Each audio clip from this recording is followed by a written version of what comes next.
Bom, gente, é o seguinte. A ideia também de trazer comida é vocês ficarem quietos enquanto vocês comem, tá? O pessoal demora para pegar o esquema, né? Eu pedi para alguns preencherem responderem a seguinte pergunta. Tá faltando uma folhinha. Alguém tá com uma folhinha por aí? Manda para mim aqui, Pedrão, por favor. Valeu.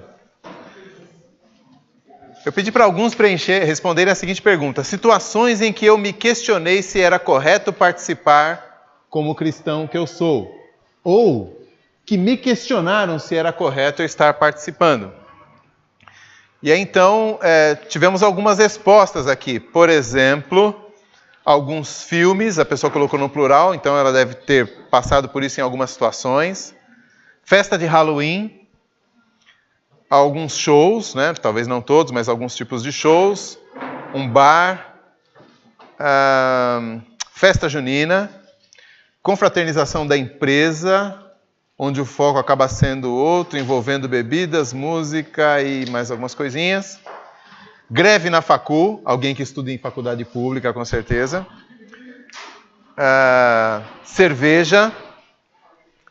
Manifestar sobre a situação política do país, ir na balada, festa junina de novo. Eventos ou manifestações feministas ou de machismo. Socialismo. Tatuagem, piercing. Discussão sobre aborto provocado por gravidez. Aborto de gravidez provocado por estupro. Que mais? Feminismo de novo. Liberação de drogas, maconha. Uso como medicamentos também, né? De algumas drogas com medicamentos. Jogos de pôquer, loteria. Eventos católicos como comunhão, crisma de alguns amigos e coisas assim. Então, essa foi uma pequena lista de improviso, né? Eu não tinha avisado que ia fazer essa pergunta, então quem conseguiu responder meio que foi de memória, talvez alguma coisa mais recente. E eu tenho certeza que se a gente desse mais tempo a vocês se lembrariam de outras situações em que vocês mesmos ficaram se perguntando, poxa, mas e aí, eu sou cristão e eu deveria participar ou não deveria? Um exemplo provável de situação recente é porque a gente acabou de passar pelo mês de junho, onde há as festas juninas. E é muito comum que alguns cristãos se questionem, poxa vida, festa junina? Para quem é muito paulista e não sabe disso, porque aqui realmente isso é muito enfraquecido, é muito diminuído, mas a festa junina tem uma origem religiosa, é uma festa católica, comemora alguns santos católicos que têm os seus dias aí no mês de junho, e por isso é muito comum, especialmente no interior, ou nesses interiorzões do Brasil aí, que os cristãos simplesmente não participam, né? Por outro lado, também Halloween, né, bem parecido com isso, tem uma origem meio esquisita, mas aí, quando ela vem para o Brasil, ela já vem meio com uma cara de festa de americano, e não né, tem nada a ver mais com o Dia dos Mortos e tal. Então, esses são dois exemplos bem fáceis aí, dentro do nosso contexto, de situações em que talvez você se pegue perguntando, e aí, eu deveria participar ou não? Esse é um assunto bastante difícil, a gente não conseguiria, pela quantidade de respostas aqui, e a gente imaginando que muitas outras situações poderiam ser elencadas, a gente não conseguiria tratar de uma por uma dessas situações. Mas a gente tentaria, talvez hoje, colocar um ou dois, ou quem sabe 3 princípios básicos, e aí ficaria para vocês, e pelo menos para vocês que não são da IPVM, para vocês e seus pastores, né? Não me tragam esses problemas, vocês são daqui. Eu tenho mais o que fazer. Eu tenho mais o que fazer. Mas de repente para vocês e seus líderes, seus pastores, tentar aplicar então esses princípios às diversas situações, né? E eu escolhi um texto grande da primeira carta de Paulo aos Coríntios para a gente poder extrair esses princípios. Tá? Então eu vou pedir que vocês leiam. Alguém com uma voz bem forte aí, por favor, abra na primeira carta de Paulo aos Coríntios e leia o capítulo 8 inteiro. São 13 versículos, por favor.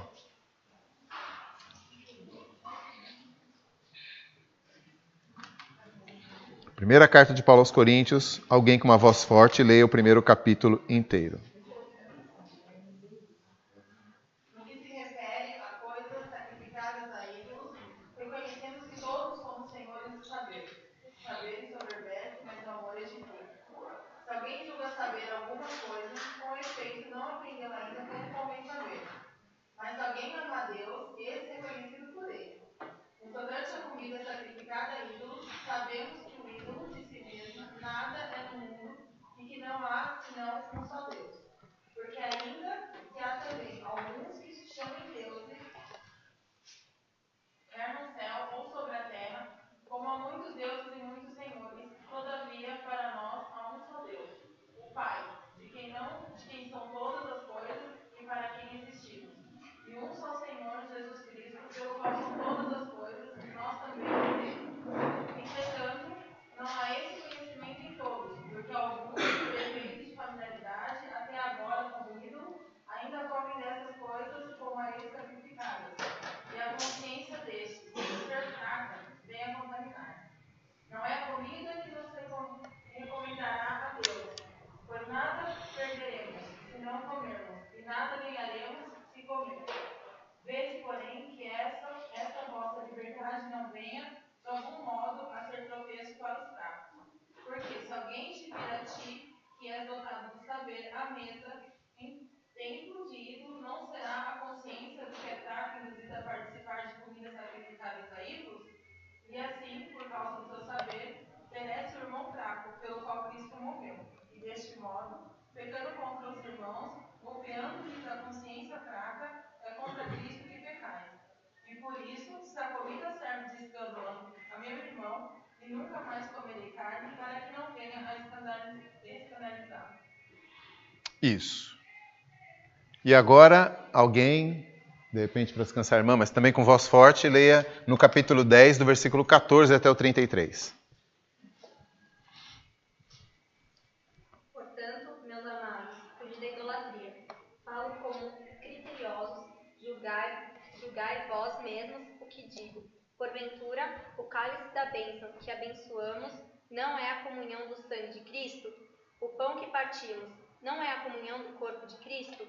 Porque nós, embora muitos, somos unicamente um pão, um só corpo, porque todos participamos do único pão. Considerai a Israel segundo a carne, não é certo que aqueles que se alimentam dos sacrifícios são participantes do altar? Que digo, pois? Que sacrificado ao ídolo é alguma coisa? Ou que próprio ídolo tem algum valor? Antes, digo que as coisas que eles sacrificam é a demônios que sacrificam e não a Deus. E eu não quero que vos torneis associados aos demônios. Não podeis beber o cálice do Senhor e o cálice dos demônios. Não podeis ser participantes da mesa do Senhor e da mesa dos demônios. Ou provocaremos zelos no Senhor? Somos, acaso, mais fortes do que Ele? Todas as coisas são lícitas, mas nem todas convêm. Todas são lícitas, mas nem todas edificam. Ninguém busca o seu próprio interesse, e sim o de outro. Comei de tudo o que se vende no mercado, sem nada perguntar por motivo de consciência, porque do Senhor é a terra e a sua plenitude. Se algum dentre os incrédulos vos convidar e quiser dizer, comei de tudo o que for posto diante de vós, sem nada perguntar por motivo de consciência. Porém, se alguém vos disser, isto é coisa sacrificada a ídolo, não o comais, porque causa daquele que vos advertiu e por causa da consciência. Consciência, digo, não a tua própria mente, mas a do outro. Pois, por que há de ser julgada a minha liberdade pela consciência alheia? Se eu participo com ação de graças, por que eu hei de ser vituperado por causa daquilo porque dou graças? Portanto, quer comais, quer bebais, ou fazais outra coisa qualquer, fazei tudo para a glória de Deus. Não vos tornei causa de tropeço, nem para os judeus, nem para gentios, nem tampouco para a igreja de Deus. Assim como também eu procuro em tudo ser agradável a todos, não buscando o meu próprio interesse, mas o de muitos, para que sejam salvos. Beleza. Então, só para lembrar, a igreja de Corinto é uma das igrejas mais problemáticas dos tempos apostólicos que ficou registro para a gente. Paulo escreve 2 cartas, pelo menos, para eles que chegaram a nós, talvez uma terceira, quem sabe até mais, pela quantidade de problemas que havia. E ao contrário da maioria das cartas de Paulo, nas quais ele se preocupa em expor alguma doutrina que estava meio confusa para o pessoal, depois da saída dele como fundador da igreja, nas cartas aos Coríntios, ele só está resolvendo o problema. É um bombeiro, né? Ele só fica apagando incêndio. A igreja tem sérios problemas e ele vai pontuando cada um deles e tratando cada um deles da forma como eles acontecem na igreja. Então, ela é uma carta difícil de seguir o raciocínio. Parece que havia uma carta que veio lá de Corinto, né? De repente o conselho da igreja lá redigiu e tal, mandou para o apóstolo com vários questionamentos, várias perguntas, vários problemas que estavam acontecendo. E aí, Paulo vai então respondendo essa carta conforme a necessidade. E então é por isso que é difícil de acompanhar, porque a gente não sabe que pergunta foi feita, em que ordem, nem em que situação. A gente não sabe se ele seguiu a ordem das perguntas ou se ele reagrupou as perguntas de acordo com a temática. Para completar, vocês que são leitores bíblicos vorazes, né, sabem também que Paulo é meio complicado por si mesmo. Ele dá umas viajadas na linha de raciocínio que são terríveis. Ele está falando a respeito do assunto X lá, e aí ele lembra de um exemplo que vai servir para o final da argumentação, mas ele já começa a falar desse exemplo agora mesmo, e depois ele volta para a argumentação, deixa o exemplo meio no ar, e aí chega só no final, ele faz a ligação entre as duas coisas. Dá um certo trabalho acompanhar o raciocínio do rapaz, né? Não é muito fácil, não. Então, juntando essas duas questões, a gente tem um texto com alguma dificuldade. Então, recuperando. A dificuldade é que a gente não sabe qual é o problema exato que havia na igreja, porque a gente não tem a carta deles reclamando.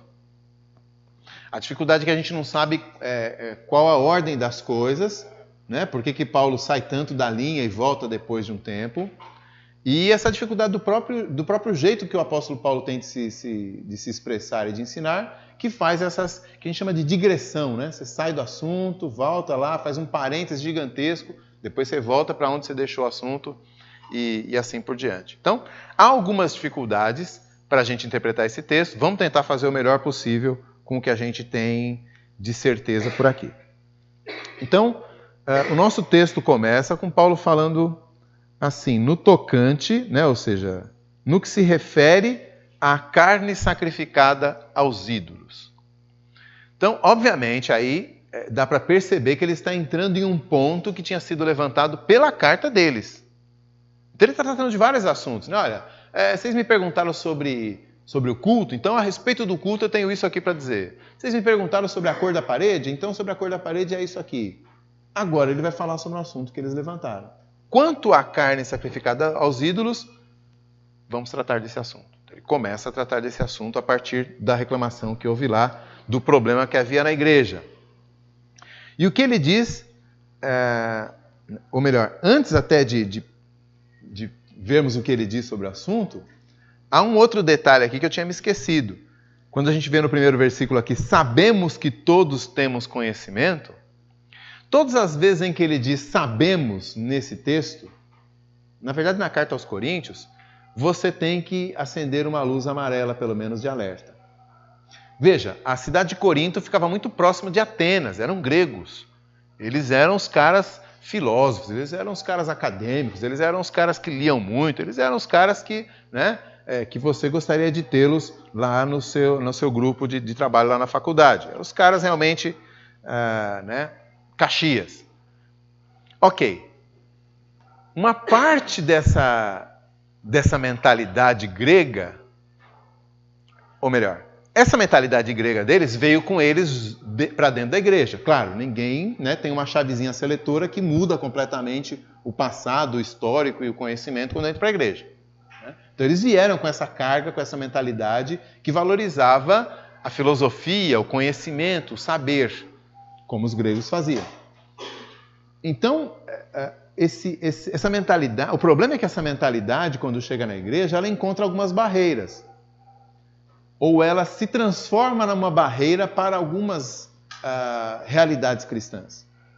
Na carta aos Coríntios, nas duas cartas, nós percebemos que um dos grandes problemas dessa mentalidade filosófica, digamos assim, dessa mentalidade grega, é que ela inspira uma certa arrogância. Né? Aquela pessoa que sabe muito a respeito de um certo assunto, ela tende, não é um absoluto, mas ela tende a meio que ficar te olhando de cima para baixo. Né? Ela meio que levanta o nariz e fala, então, ouça, porque eu sei disso. Eu é que entendo disso.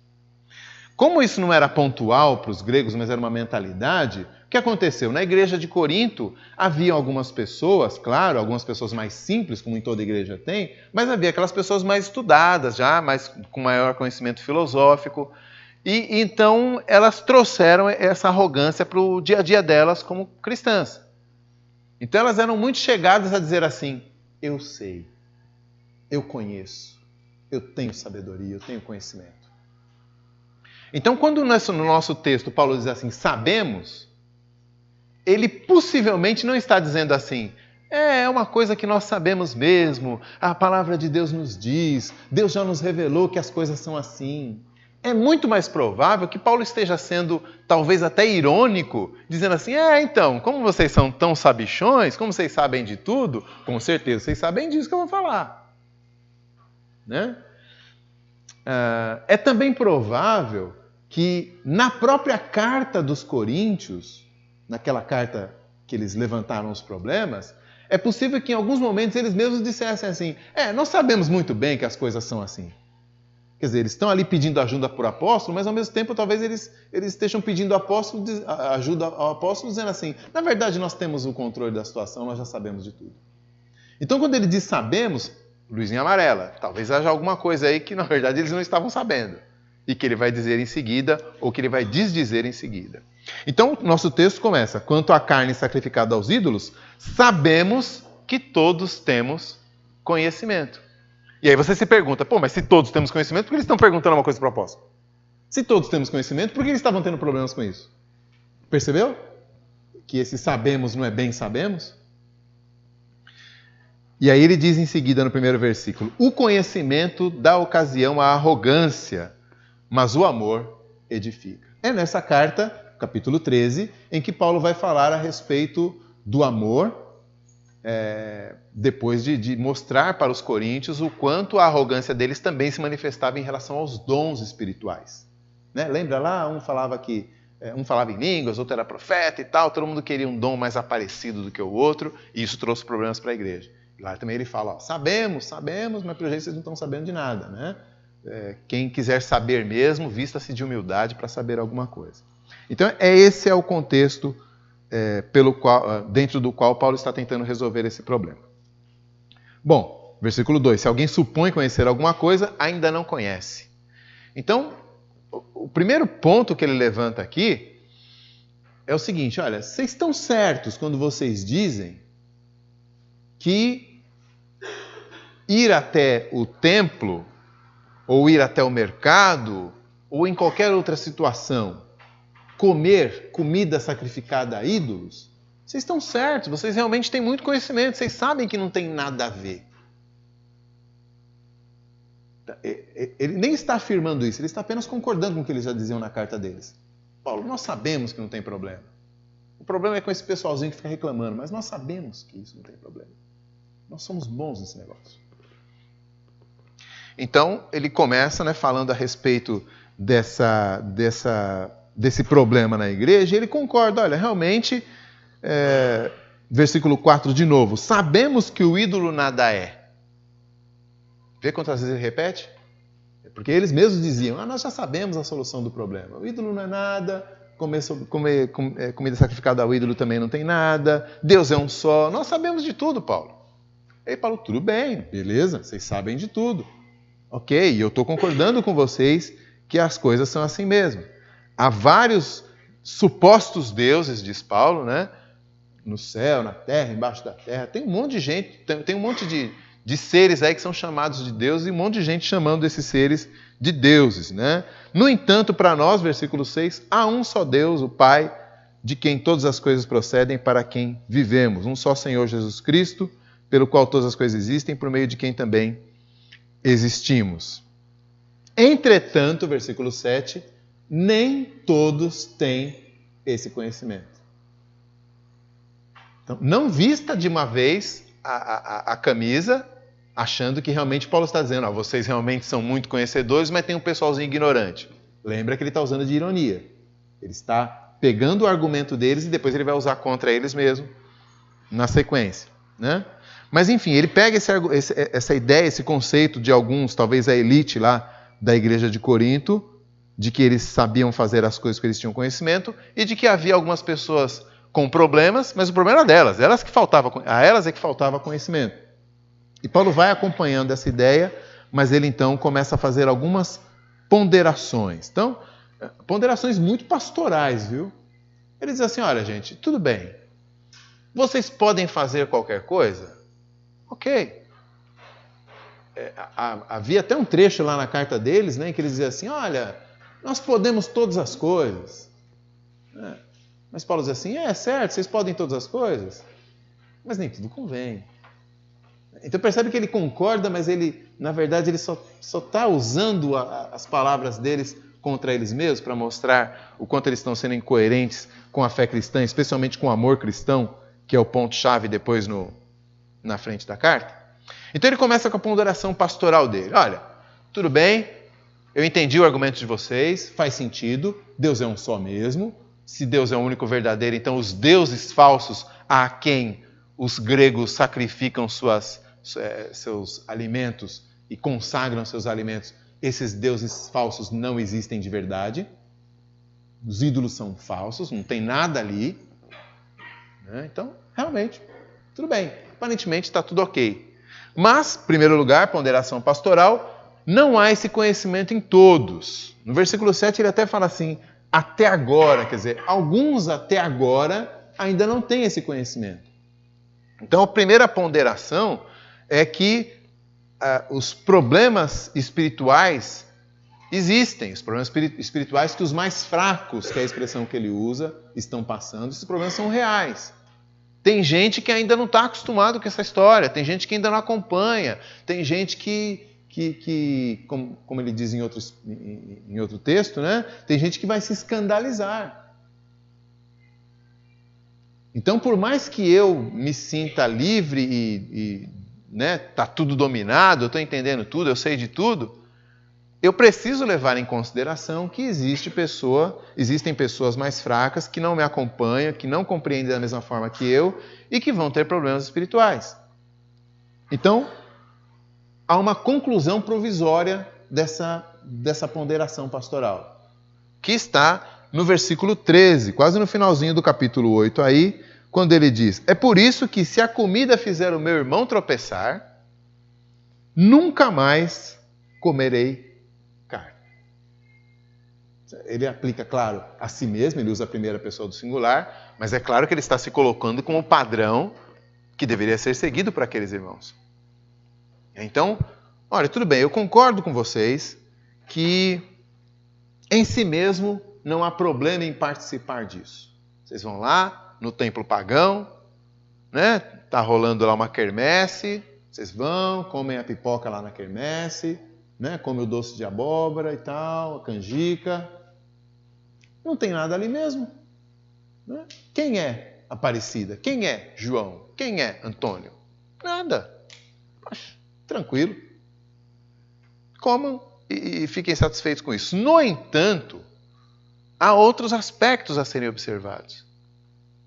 Há irmãos que vão se escandalizar, há irmãos que vão tropeçar. A forma como isso acontece, Paulo não deixa muito claro. Mas no versículo 10, por exemplo, ele diz que alguém pode vir, né?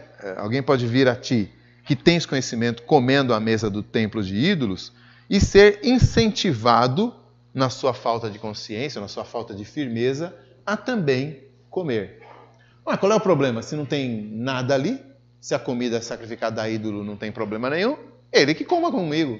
Mas é que tá. Dentro da minha consciência, eu sei que aquilo não tem nada. Mas e se o meu irmão, que é recém-convertido, acabou de chegar, ele era, né, devoto lá de São João, achou que estava se livrando disso, aí agora, de repente, ele me vê lá comendo a pipoca de São João, ele fala, poxa vida, então, vai que São João ainda eu preciso respeitar, né? Vai que São João ainda pode me ajudar em alguma coisa, né?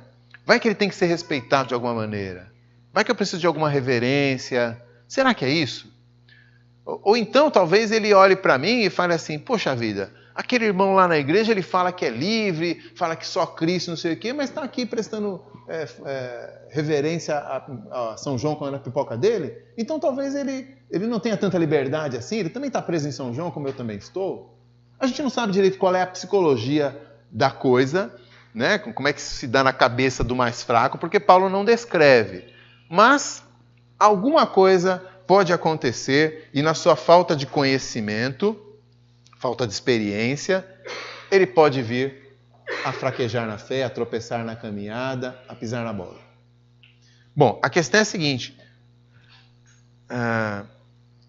Paulo está dizendo que se ele sabe, né, ele é todo sabedor das coisas, se ele sabe que a atitude dele pode trazer problema para um outro mais fraco, a conta que ele tem que fazer não é se eu tenho liberdade ou não. A conta que ele tem que fazer é se eu tenho liberdade para comer ou não. A conta que ele tem que fazer é se eu tenho liberdade para fazer tropeçar um irmão meu ou não. Essa liberdade eu não tenho. Essa liberdade eu não tenho. Então, essa é a primeira conclusão provisória que ele faz. O capítulo 9 inteiro e parte do capítulo 10 nós não lemos, mas deixa eu dizer para vocês, nós não lemos porque ele fez uma daquelas digressões gigantescas dele, ou seja, ele saiu do assunto, ainda que ele vá usar o que ele está dizendo de alguma maneira para concluir o seu assunto.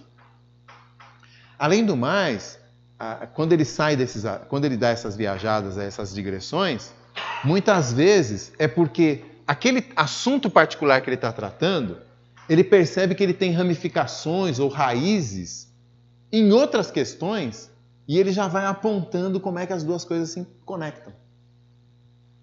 Né? Então, por exemplo, aqui eles estão falando a respeito de comida, de idolatria e tudo mais, mas Paulo já está começando a ligar a coisa ao amor.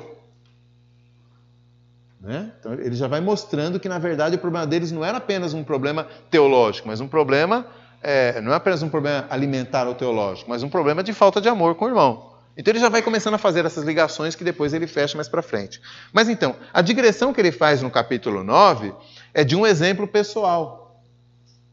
Ele mostra que ele e mais alguns colegas dele, às vezes eram criticados por alguns irmãos porque eles deixavam de comer, ou comiam alguma coisa, ou bebiam, ou deixavam de beber. E recebiam críticas de tudo quanto é lado. E muitas vezes comparando contra os apóstolos.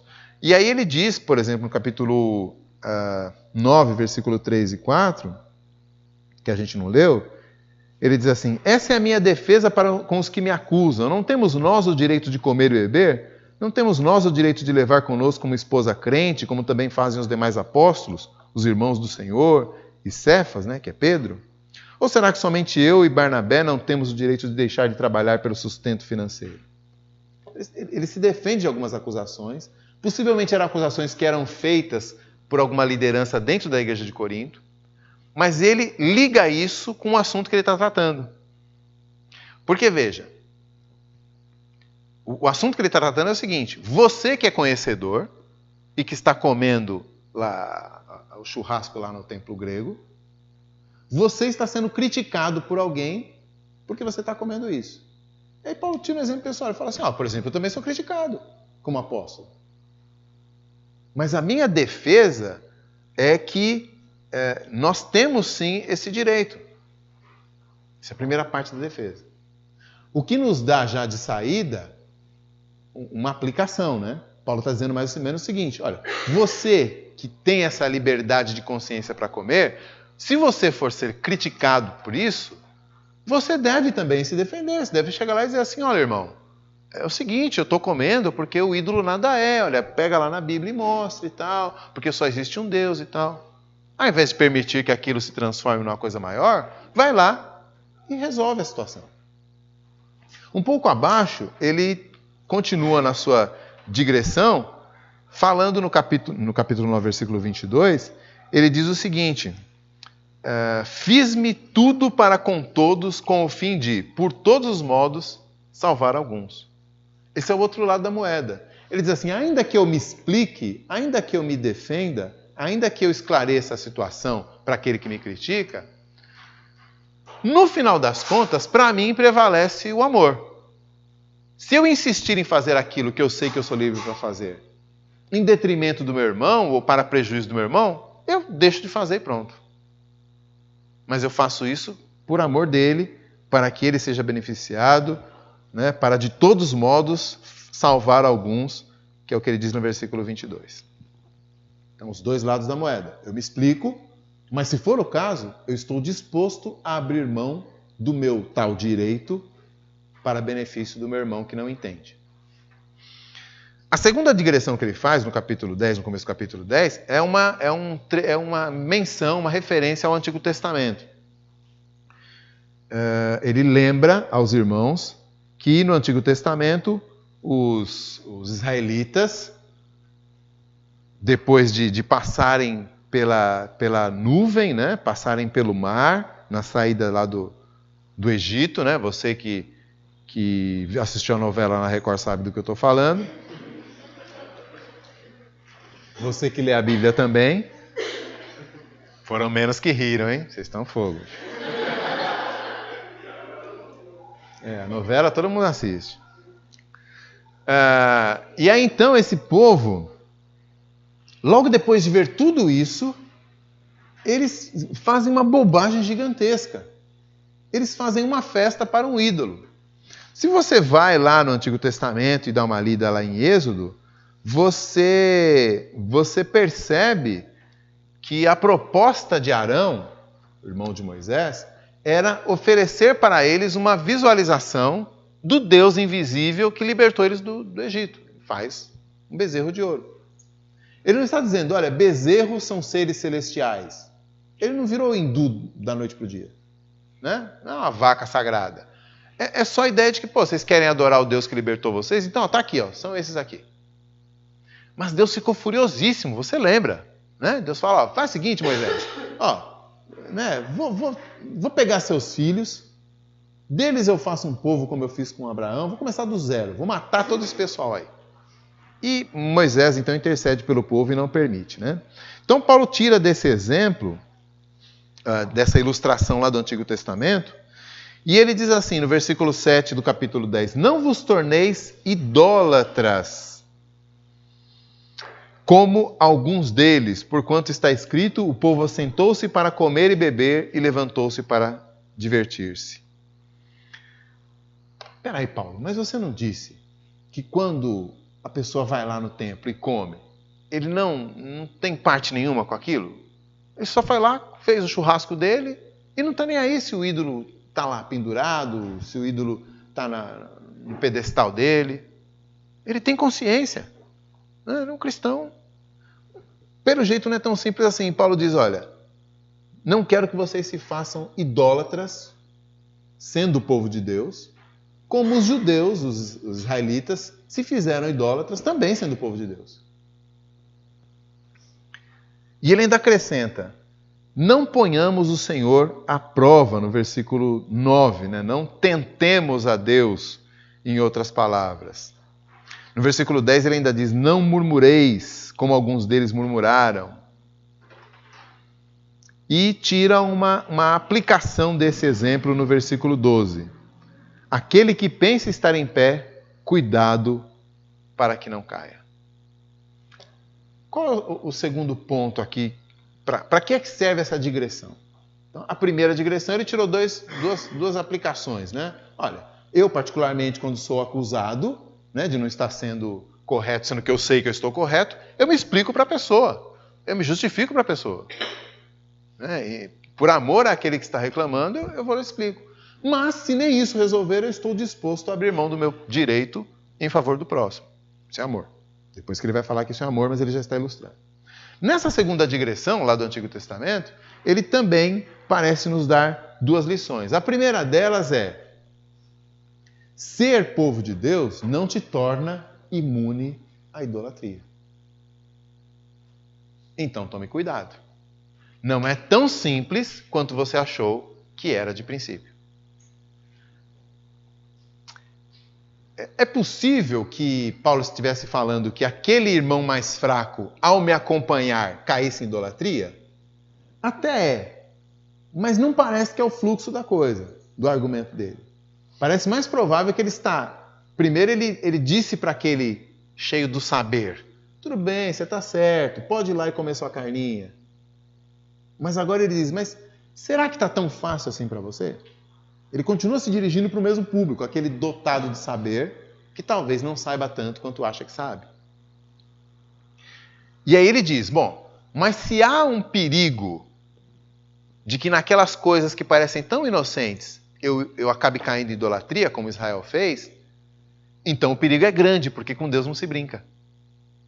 Assim como Deus castigou eles no deserto, quase acaba com eles, ainda agora, se eu vacilar na minha acessibilidade às coisas do templo e a idolatria penetrar no meu coração de alguma maneira, ainda que superficial, ainda que inusitada, então eu devo ficar esperto, porque Deus é zeloso, Deus é ciumento, em outras palavras, né?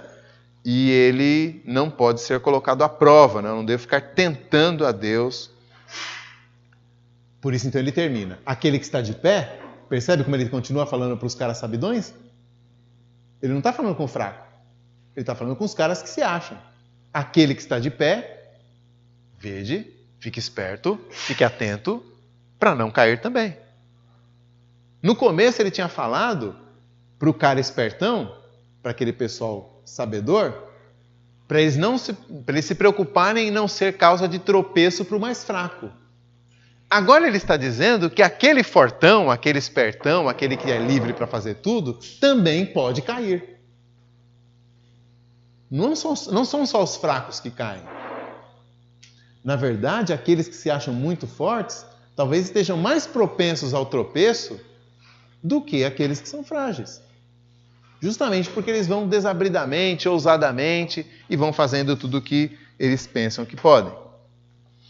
Então, aqui terminam as duas digressões dele, e aí então ele volta para o assunto inicial, a partir do versículo 14. Portanto, meus amados, fugi da idolatria. Esse portanto, ele está emendando todo o assunto. Ele tinha terminado o assunto lá em cima, ele tinha parado, dado uma pausa no assunto lá em cima, né, no capítulo 8 que nós lemos, quando ele termina falando do irmão mais fraco e tudo mais, né? Se eu como na mesa do ídolo, tudo bem, realmente eu não tenho problema nenhum comigo, mas não devo fazer isso se for prejudicar meu irmão. Mas agora ele começa a dizer: não, na verdade, cara, foge desse negócio aí, da idolatria. Ele ainda não falou de comida, de novo, mas agora ele está falando de idolatria.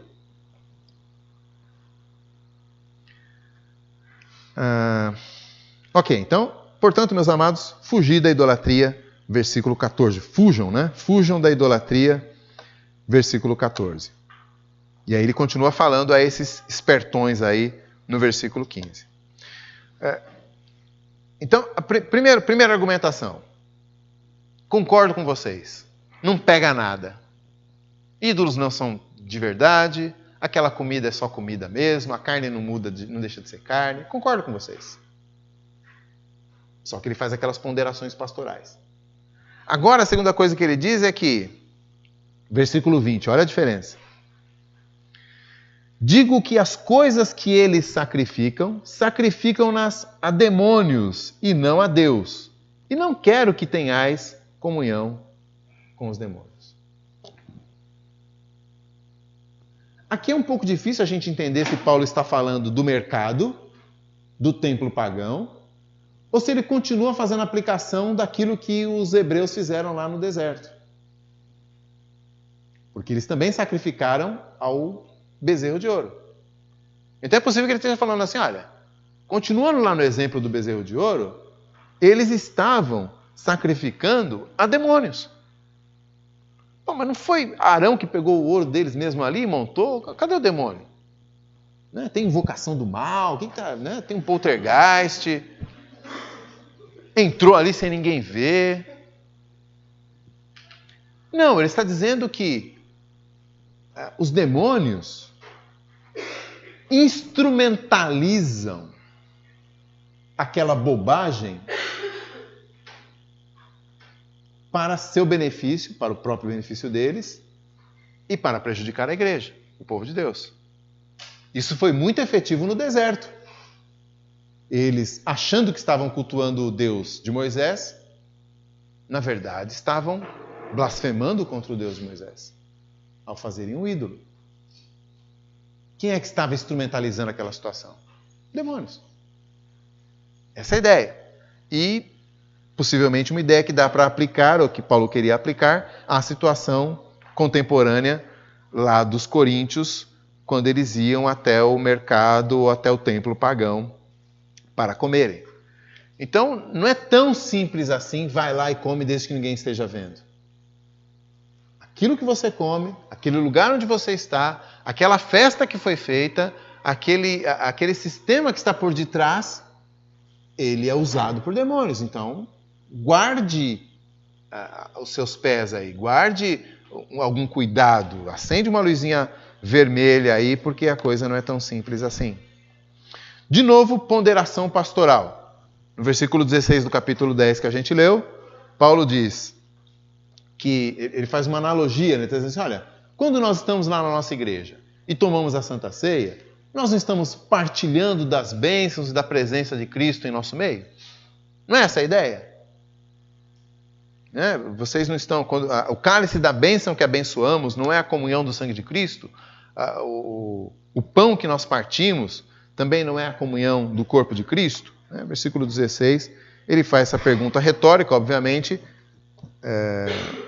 para que eles concluam que sim, né? Quer dizer, na igreja eles estavam, naqueles rituais que eles faziam, participando das bênçãos de Cristo.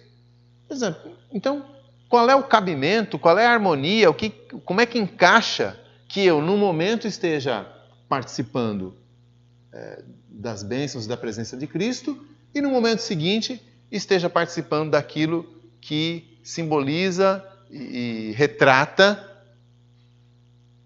a presença desses ídolos que, na verdade, são instrumentos de Satanás para destruir a vida daquelas pessoas e afastá-las de Deus.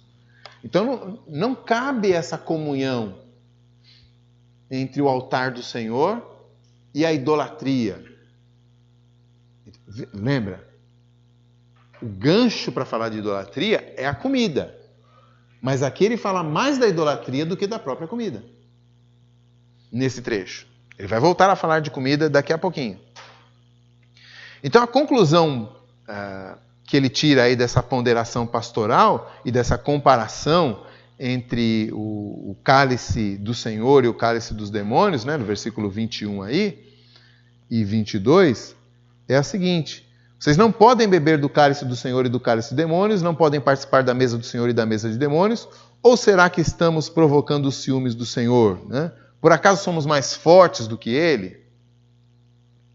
Então, vejam a ligação com a história que ele tirou lá do Antigo Testamento.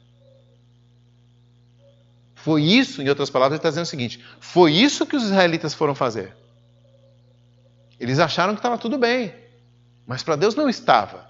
E o zelo do Senhor, a palavra zelo é basicamente ciúme. Né?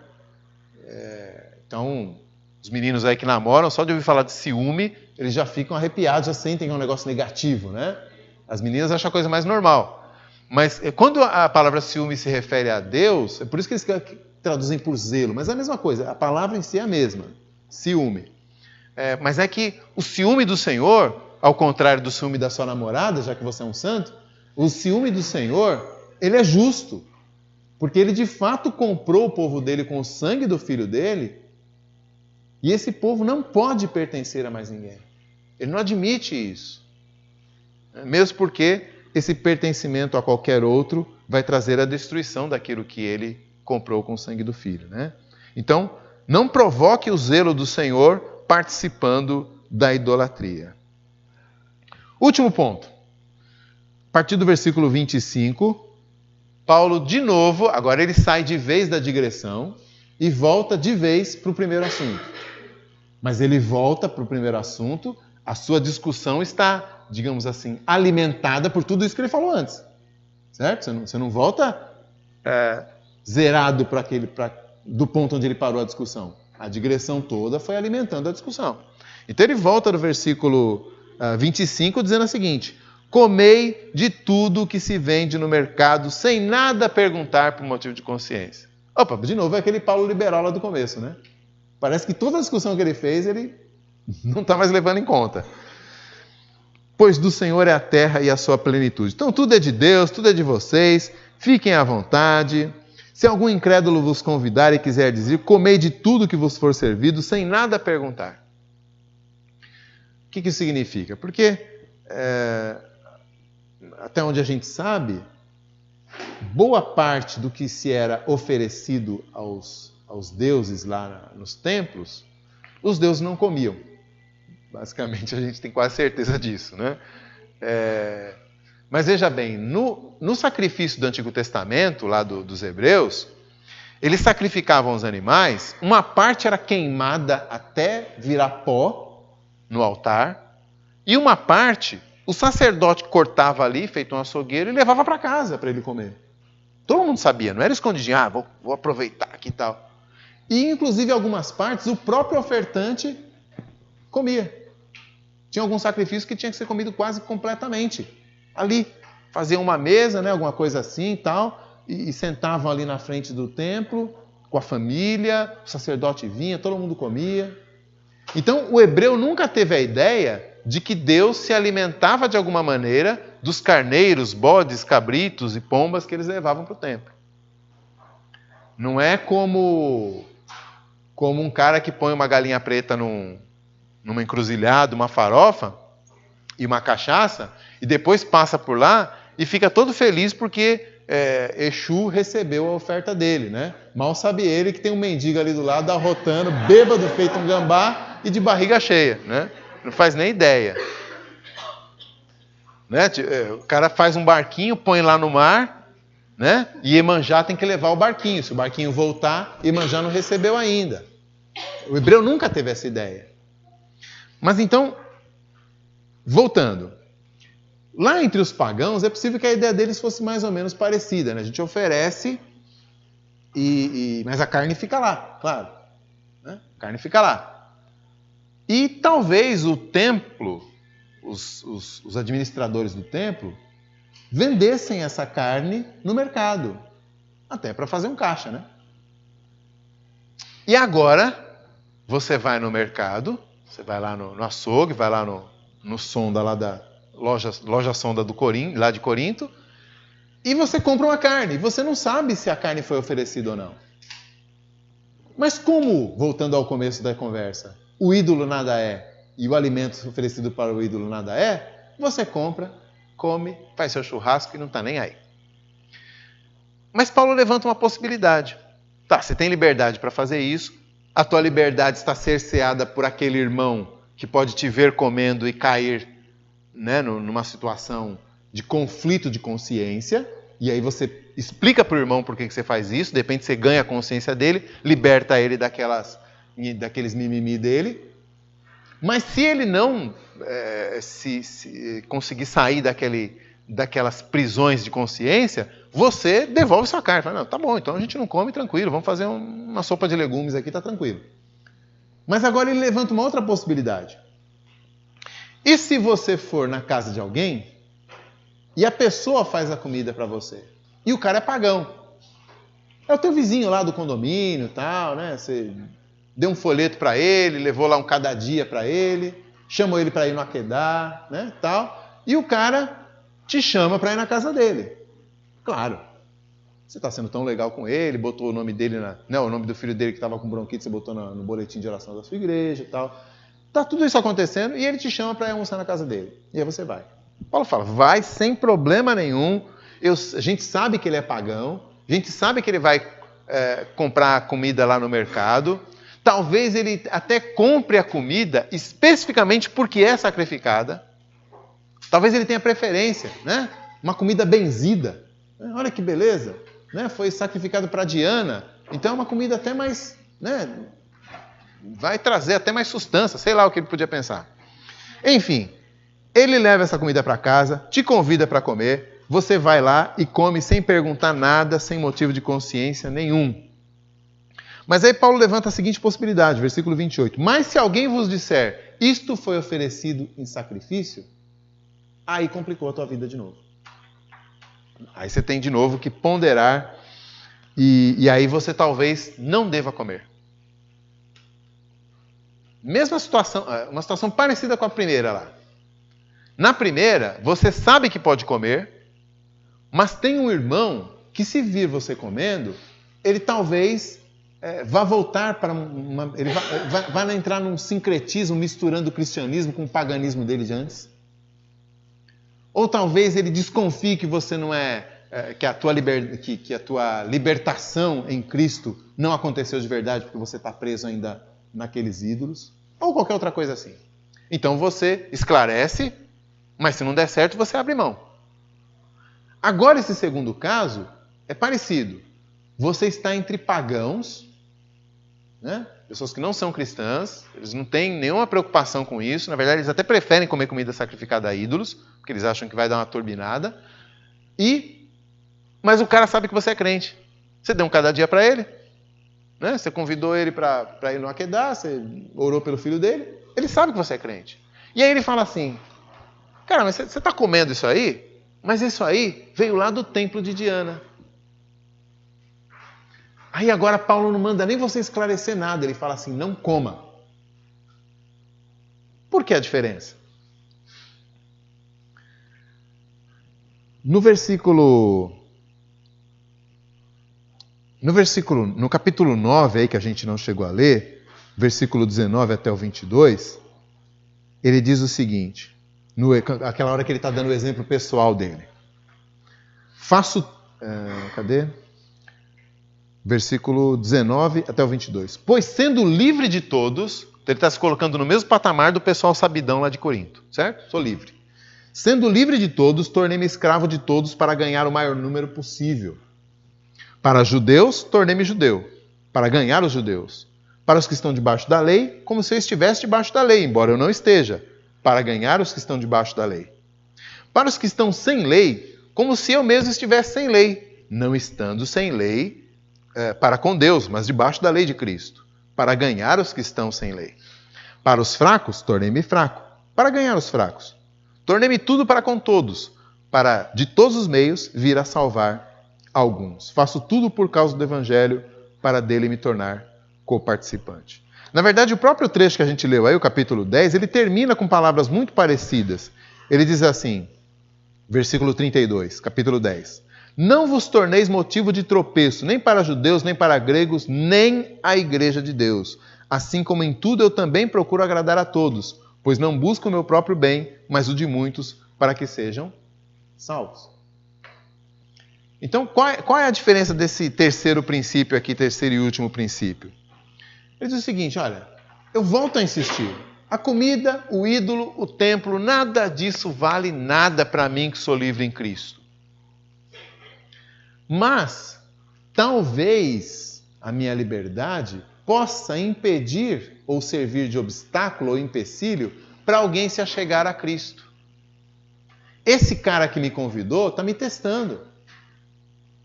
Ele acha que se eu comer a comida sacrificada para Diana, é porque eu também sou devoto de Diana em algum modo. É porque eu também estou preso com Diana de alguma maneira. Então, nesse caso, eu paro de comer na hora. Falo, tranquilo, cara, fica à vontade, come aí sua carne. Eu vou ser tipo Daniel, vou comer só legumes e ainda vou ficar mais saudável que você no final. Né? Para mim não tem problema. Mas qual é o objetivo? Salvar alguns. Fiz-me tudo para com todos, para de algum modo salvar alguns. Quer dizer, eu fui visitar esse cara, eu fui na casa dele, eu fui lá na festa de aniversário da filha dele, eu fui lá no casamento dele na igreja católica ou no centro espírita, eu fui lá como missionário. Eu fui lá para mostrar o evangelho. Então, nesse contexto, não faz sentido que eu exerça a minha liberdade, porque não sou eu que tenho que aparecer, é Cristo. E se ele acha que eu não deveria comer, porque não é coerente com o evangelho, então eu não como. Porque não me faz falta. Eu não preciso da carne sacrificada aí. Não me faz falta nenhuma. Posso comer o resto da vida cenoura. Se esse cara vier para a igreja, eu estou no lucro. Se ele vier para a igreja, e ele vai ser um fraco, eu continuo sem comer carne. O dia que eu conseguir explicar para ele que eu posso comer a carne, aí a gente faz churrasco juntos. Não tem problema. Mas enquanto isso, eu posso passar o resto da vida comendo brócolis. E aí então ele fecha, faz algumas ponderações aqui. Versículo 28, versículo 30. É fundamental essa conclusão dele. Se eu participo com ações de graças, por que hei de ser vituperado? E a grande pergunta teológica é, que raios é vituperado? Esses 2 capítulos, 4 capítulos, a carta inteira, eu diria que o Novo Testamento depende da gente saber que raios é vituperado. Alguém me ajuda aí, não? Blasfemado, obrigado. Né? Essa é transliteração do grego isso aí, a palavra blasfemado. Mas o que é blasfemado? Não ajudou muito, não. Criticado, obrigado, criticado. Então, ele está dizendo o seguinte, por que vão falar mal de mim, né, se eu estou fazendo algo que não é errado? Agora, como é que não é errado? Por que é que não é errado que ele está lá comendo comida sacrificada a ídolos? Por que seria injusto que ele fosse criticado, blasfemado ou vituperado? Ele está dizendo que ele dá graças. Por que eu seria vituperado por causa daquilo pelo que eu dou graças? E aí, então, no versículo 31, um versículo bastante conhecido nosso, quer comais, quer bebais ou façais outra coisa qualquer, fazei tudo para a glória de Deus.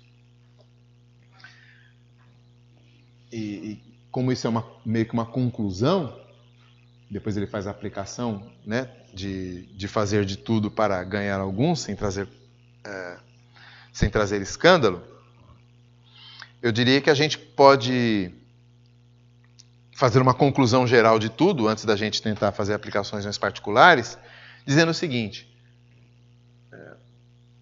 Primeira coisa, esses ídolos, carne, templo, paganismo, costumes, tudo isso aí não vale nada e não afeta a mim. Por que não afeta a mim? Porque eu tenho liberdade em Cristo. Porque eu usufruo dessas coisas com a minha consciência tranquila, mas não porque a minha consciência tranquila seja o critério final, mas porque eu usufruo essas coisas como vindas do Senhor. O crente novo lá, o cara que ele chama de fraco, né? Consciência fraca lá, ele acha que aquela carne veio do templo. Ele acha que aquela carne veio do pagão que sacrificou. Ele acha que aquela carne veio do sacerdote idólatra que matou o animal. O meu vizinho lá de condomínio, que eu estou evangelizando, também acha essas coisas. Mas eu sei de onde veio. De onde veio? O Senhor que me deu. Né? Eu dou graças. Eu sei quem está me dando isso. Eu sei de onde vem essa carne. Não importam os meios que chegaram. Eu fui lá e comprei a carne no mercado, eu dou graças ao Senhor. Eu fui visitar o meu amigo e ele fez um churrasco, eu dou graças ao Senhor. Dar graças ao Senhor identifica no meu coração a procedência, digamos assim, né? Não do frigorífico, não é da Friboi, mas a procedência espiritual daquilo que eu estou usufruindo. Seja carne, seja qualquer outra coisa. Vem do Senhor. E ao Senhor eu agradeço. Portanto, eu não tenho culpa. Eu não tenho nada do que possa me acusar. Porque eu estou dando graças ao Senhor, reconhecendo então nele a fonte de todos os bens e de tudo que é bom que eu estou usufruindo nessa vida. E aí depois, então ele fala, né? Fazei tudo para a glória de Deus. Então, obviamente, fazer as coisas para a glória de Deus está envolvida no fato de que eu consumo, eu usufruo, eu desfruto das coisas, reconhecendo que a fonte de tudo está em Deus e agradecendo a Ele. Então, é um sentido vertical de fazer tudo para a glória de Deus, mas há um sentido horizontal de fazer tudo para a glória de Deus, quando eu faço tudo pensando primeiramente no meu irmão do que em mim mesmo. Eu faço as coisas por amor. A minha motivação está correta. Eu faço para a glória de Deus porque eu agradeço a Ele, reconhecendo nele a fonte de tudo, e faço e usufruo essas coisas horizontalmente também com a motivação correta, porque eu não sou egoísta, estou pensando primeiro no outro. Se o outro escandalizar, eu não como. Se o outro for deixar de vir a fé por causa disso, não como. Então esses dois princípios, um vertical e um horizontal, nesse texto estão equalizados com fazer para a glória de Deus. É assim que eu consigo comer, beber, deitar, festejar, ouvir música, fazer qualquer outra coisa para a glória de Deus. Às vezes a gente fala fazer tudo para a glória de Deus de uma maneira meio mística, né? E a gente não diz como é que a gente faz para a glória de Deus as coisas. A gente faz para a glória de Deus assim. Dentro do nosso coração, nós sabemos a fonte das coisas, a procedência das coisas e louvamos a Deus por isso. E também dentro do nosso coração a gente usa as coisas de maneira não egocêntrica, não egoísta, mas visando com amor o bem do outro. Tá? Talvez haja outros aspectos de fazer para a glória de Deus em outros textos bíblicos, mas nesse daqui é o bastante. Ok, vamos tentar então aplicar esses princípios a algum caso prático. Eu quero contar uma história para vocês. Eu conheço um coreano, né, um filho de coreano, mas sabe como é que é, né? Filho de oriental é japonês até quando é loiro. Então, eu conheço um coreano, ele foi meu colega no mestrado, e a gente acabou desenvolvendo alguma afinidade. Ele era muito inteligente e eu não, então isso foi o que a gente, né? Foi isso que nos ligou. E o Norris, o nome dele era Norris, não é um nome muito coreano. O Norris, ele, por uma série de razões, ele não ia em igreja nenhuma. Ele se considerava um cristão, mas ele não ia em igreja nenhuma. Algumas decepções no passado, igrejas meio esquisitas, né? Caras que diziam assim diz o Senhor e faziam as pessoas fazerem suas próprias vontades, desvio de dinheiro. Algumas coisas aconteceram no passado, Norris não ia em igreja nenhuma. E aí eu me aproximei dele, né? Falei, pô, né, esse cara sabe que eu sou pastor, de repente eu convenço ele aí na minha igreja lá, né? A gente finge que na minha igreja não tem esses problemas e de repente o cara fica, né? Mais ou menos isso. Pois bem, nessa amizade, uma vez a gente tinha que esperar um professor aparecer para poder dar uma nota, uma coisa assim, a gente ficou 1h30 mais ou menos conversando. E logo no começo da conversa, Norris entrou no assunto que ele gostava muito e nunca mais saiu, né? Como a gente faz quando a gente tem um assunto que a gente gosta, outra pessoa, né, tá nem aí, mas a gente vai embora, né? Qual era o assunto do Norris? Charutos. Charutos. Né? Charutos. Chegou lá e falou assim, então, cara, fumei um charuto e tal. Aí, charuto, que interessante, cara. E, né, acho que eu tinha lido alguma coisa sobre charuto recentemente e soltei alguma expressão assim de quem entende do assunto, sabe? E tinha... E quais eram as notas, né? Né? Manja de perfume? Não, tem uma nota floral, uma nota, né, cítrica e tal, né? E aí ele se empolgou e começou a falar. falando sobre charuto.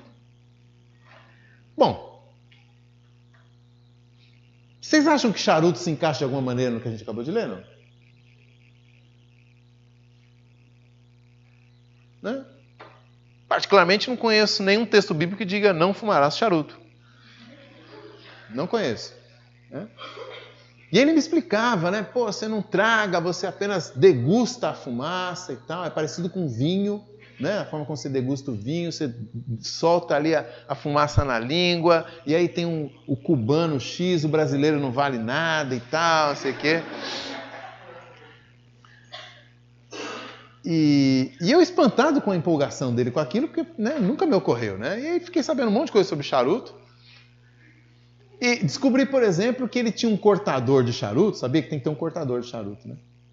Porque senão, se você pega lá a tesoura da sua mãe e corta, a faca de cozinha, ele despetala todo, porque ele, na verdade, ele é enrolado na folha, né? Só a folhinha seca lá, enroladinha. Então ele comprou um cortador de charuto que acho que, se não me falha a memória, ele pagou, acho que, R$450 no cortador de charuto. Aí eu, né? Pastor presbiteriano. 3 filhos para criar. Para mim, quase que eu arranhava da mão dele e saía vendendo na hora, né?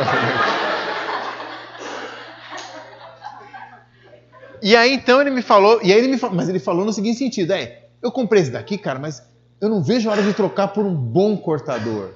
Caramba, como é que é um bom cortador? Para que serve esse negócio, né? E aí ele me explicou, me mostrou um catálogo que ele tinha no celular, né, no smartphone dele, um catálogo de charutos cubanos, né? Charuto que um charuto por R$2.000, né? Um charuto por R$2.000 que você tem que cortar com um cortador de R$1.000, né? É um negócio complicado, né? E você nem traga. Eu, se fosse ele, comia pelo menos esse negócio. Gente, pelo Norris eu descobri que existe quase que uma seita por detrás do charuto. Ele se encontrava com alguns caras. Uma vez por semana eles se encontravam. Como ele nem sempre tinha grana para comprar um bom charuto, não era todo encontro que valia a pena ir. Mas quando ele tinha um charuto razoável, ele ia lá, mostrava para os caras mostravam os deles e tal. Eles degustavam o charuto. Né? Ele não podia mostrar o cortador dele porque era meia boca, mas os caras tinham uns importados. Né? Eu fui olhando para o Norris e parecia que ele estava me evangelizando. É sério. Saí de lá com... eu não tenho grana para isso. Me pareceu que, de alguma maneira, aquela confraria no coração do Norris tinha substituído aquilo que ele não tinha achado na igreja. De alguma maneira, aquelas amizades em que eles entendiam um ao outro, sabe? Acho que até era legal ele falar com um besta que nem eu no assunto, porque lá no fundo do coração dele, julgo eu, né, muito impiamente, lá no fundo do coração dele, acho que ele estava comparando, dizendo assim, o seu está balançando a cabeça, mas nem sabe do que eu estou falando. Legal mesmo é quando eu converso com os meus amigos e eles sabem do que eu estou falando. Aquele cubano feito ali em não sei que ano, por não sei que empresa, né? São freiras pigmeias que enrolam, sei lá, um negócio assim, né? Um negócio assim. Eles sabem do que eu estou falando, né? Assim, sabe, o negócio vai fechando, vai ficando hermético, vai virando quase que uma religião, vai trazendo significado para a vida. Naquele momento, Norris era um conhecedor de charuto. É um negócio meio gnóstico. E eu comecei a reparar que não é só charuto. Por exemplo, recentemente tem um movimento de cerveja artesanal. Você vai em qualquer mercadinho meia boca, que nem o som dali, e tem uma prateleira lá com as cervejas diferenciadas, importadas. E você já vê uns carinhas falando assim, você conhece aquela cerveja? Ah, não sei o que, né? Vamos lá em casa, você vai tomar aquela cerveja X, né? Aí você, nossa, mas essa é tão difícil de encontrar. Encontrei. Sabe, cara? Eu sei onde tem. Nem falo porque são poucas, então... Eu tenho a impressão que nós, sem perceber, deixou de degustar a carne oferecida a ídolos e estava começando a se ajoelhar diante do altar dos ídolos. Eu tenho a impressão. Sabe, as coisas parecem indicar que ele tinha passado da fase 1, na qual você diz o ídolo nada é, a carne sacrificada não tem problema, o charuto não tem problema, a cerveja não tem problema, para uma outra fase na qual ele estava já enredado por aqueles demônios que estão por detrás do ídolo, que Paulo fala. Deu para entender? Não?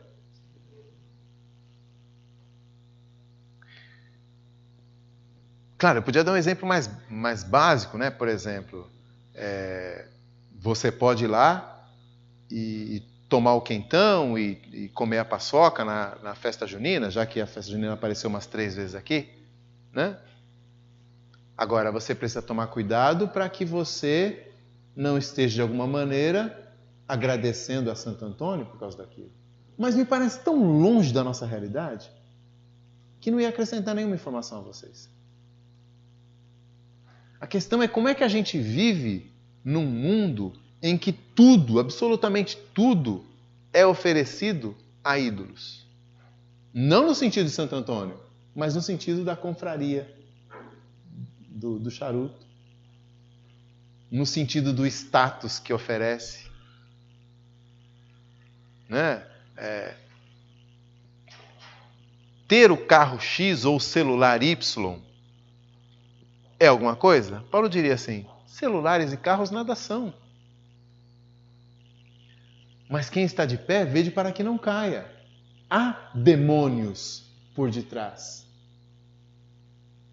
No caso, a Bíblia fala, no caso que eu acabei de citar, de celular e carro, talvez o mais próximo que a Bíblia cita diretamente é Mamon, como uma divindade da época de Jesus que era responsável pela prosperidade, mas Jesus usa Mamon no lugar do próprio dinheiro. Tá? Paulo diz lá a Timóteo que a cobiça é um tipo de idolatria. A avareza é um tipo de idolatria. Então o dinheiro, que nada é, pode sim ser alguma coisa. Se eu uso aquilo que o dinheiro me dá, aquilo que o dinheiro me compra, com ações de graças, e sem querer, e preocupado em não usar de maneira egocêntrica, preocupado com o próximo, preocupado com o testemunho da igreja, preocupado com o irmão mais fraco, beleza. Mas se de alguma maneira eu vacilar, parece que há sempre demônios por detrás querendo me enredar. Querendo que aquela grana, ou aquele status, ou aquele gadget que seja, ou aqueles likes no meu post, querendo que essas coisas se transformem em rede que prendem meu coração. Não mais à coisa, mas ao ídolo. Ou melhor, ao demônio que está por detrás do ídolo. Usando o ídolo para me enredar. Como é que eu sei que eu passei da fase 1 para a fase 2? Se no meu coração já não há gratidão ao Senhor por aquilo que eu tenho usufruído, se no meu coração eu já não tenho com clareza a fonte de todo o bem, se eu já não consigo mais louvar ao Senhor por aquilo que eu faço, tenho por aquela situação, é o primeiro sinal. É possível que eu já esteja me deixando enredar. E em segundo lugar, se eu não consigo abrir mão pelo bem do outro. Né? Ora, eu realmente acho que a minha cervejinha não tem nada a ver. Mas aí aparece um irmãozinho fraquinho e eu não estou disposto a deixar de beber a minha cervejinha só por causa desse irmão fraquinho. É o segundo sinal. Eu possivelmente já dei o segundo passo. Eu já estou num outro estágio. Eu já não estou usufruindo da carne sacrificada a ídolos, mas eu já estou de joelhos diante dele.